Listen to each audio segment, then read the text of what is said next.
Welcome to the PharmaVOICE Editor's Take video series, recorded live at the DIA 2014 annual meeting in San Diego, hosted by Taryn Grome, editor of PharmaVOICE. In this episode, Taryn meets with Dr. Annette Stemhagen, Senior Vice President, Safety, Epidemiology, Registries, and Risk Management, UBC.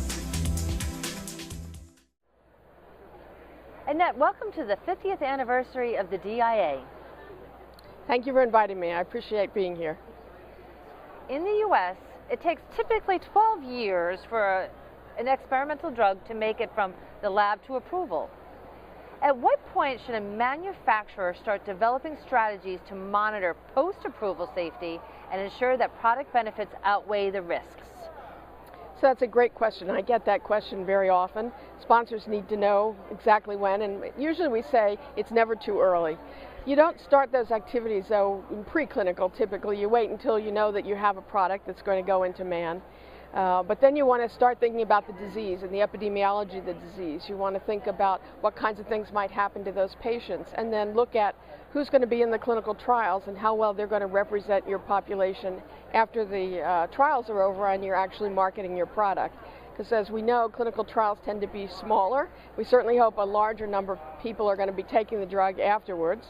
And they tend to have a very homogeneous population in terms of their characteristics, not too many comorbidities or con medications, and that's going to happen post-marketing. So thinking about what you're missing that you're going to have to consider post-marketing. If you have a possibility that there might be a risk management plan, a REMS, risk evaluation mitigation strategy, because competitor products have it, because other products in the therapeutic class have it, then you want to think about that as well and start planning. Even if you keep it in your back pocket and you don't give that to the FDA or offer it up, then you have thought about it, you've thought about it with senior management, and then if FDA does bring it up, you can certainly discuss it. One of the things that I think is very helpful, even if you're not filing in Europe, is to follow the European Risk Management Plan.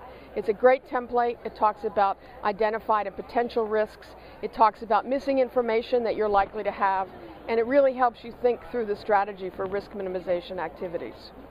The process really requires manufacturers to look far down the approval road. How can early planning benefit a product's long-term use? Well, again, if you think about what you've studied in the clinical trials and who you're going to be actually treating after marketing, that's going to be important because they are going to differ. I usually think of it as sort of a Venn diagram, that we have this group of patients in the clinical trial and this group of patients that are actually going to be taking your drug after marketing. So what's the difference and what do you have to prepare for after marketing? I understand under Food and Drug Administration Amendments Act that FDA has more authority to impose post-marketing requirements such as studies. How does this add to product safety?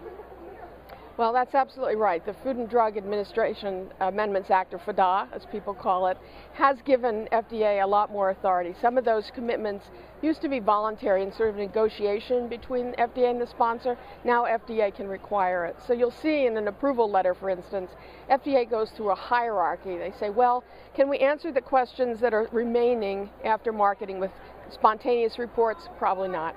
Can we look at it through the Sentinel initiative and databases? Maybe not. So then they go through a whole list. Is it a post-marketing study, observational, or is it a defined clinical trial, maybe with randomization?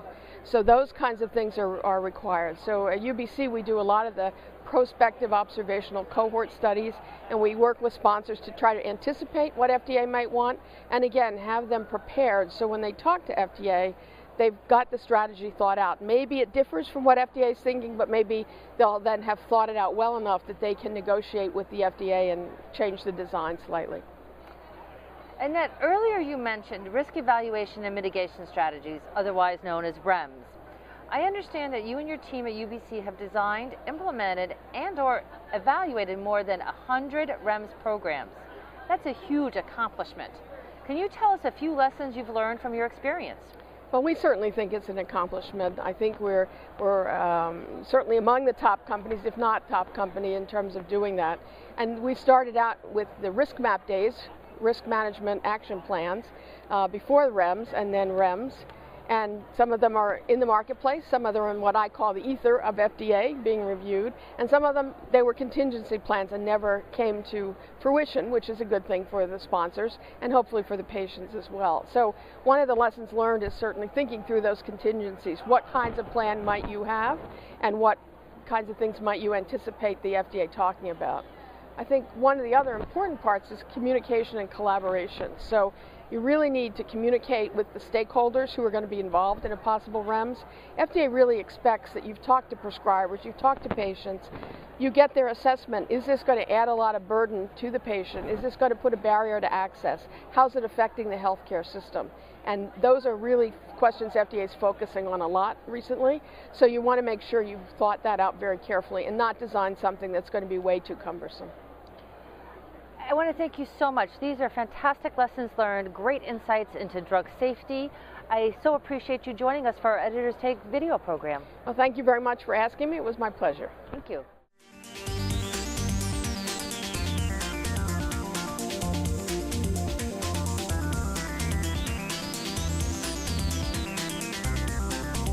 Additional Editor's Take videos, as well as podcasts, white papers, webinars, and more are available at www.pharmavoice.com.